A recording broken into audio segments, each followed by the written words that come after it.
মামলাটা কি আপনার দেওয়ানি না ফৌজদারি?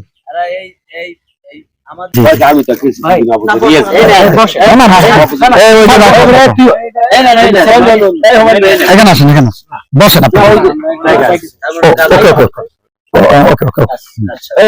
ঠিক আছে, অসুবিধা না। হ্যাঁ হ্যাঁ,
বিষয়টা হলো যে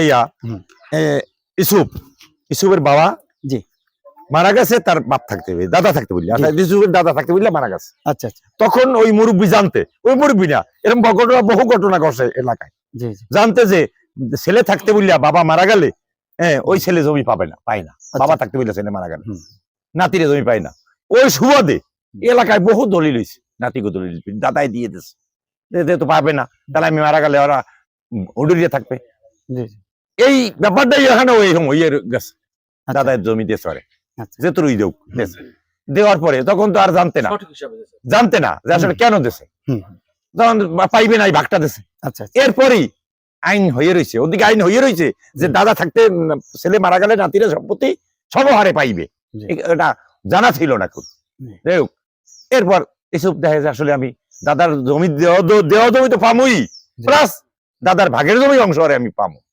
এখন বিষয় হলে ওয়ারিশের বিষয় হলে এডু তুই তো তোরে তো দাদা দিয়ে গেছে, তুই আবার আর ভাগ চাও কা? আর ওর কথা হইলে দাদা আমার ওটা বেঁচে গেছে, আমার ওটা তো পামুই, ফিরিও পামু। এই হলে বিষয়। আর আইন তো দলিলের ওটা ইনভিলেট করার কেউ শক্তি কেউ নাই। আমি আর দলিল আইনে পায়, আমার দলিল আপনি দিয়েছেন পায়, আবার আইনে হয়েছে যে আমি আমার বাবা মারা গেছে থাকতে পারে, এটাই তো আর কোনো কথা নেই। এখন হলে বিষয় মানবতার অধিকার। আসলে আমি কি করি, আমি কি করি, আমি কি করি, কম বেশি যদি হইতো আমি 10 এই বিষয় আর কিছু না। আমার 3 পোলার আমি আমার 1 পোলার মরিয়ে গেছে দিলাম।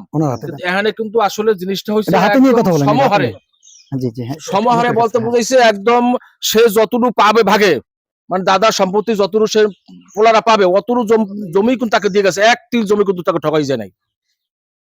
তুমি যেটুকু পাবা ওটুই তোমাকে দিয়ে গেলাম, আমার আর এক ছেলেও পাবে। এখন কত হইলো, পরে আইন হয়েছে, কিন্তু এখন আমার তো জনগণ বেশি, আমার তো আমার হ্যাঁ তো 30 হ্যাঁ তো পাইয়েই যায়।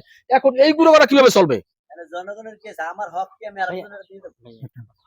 বুঝছেন? এখন আপনার কি লোক আসবে আর কেউ?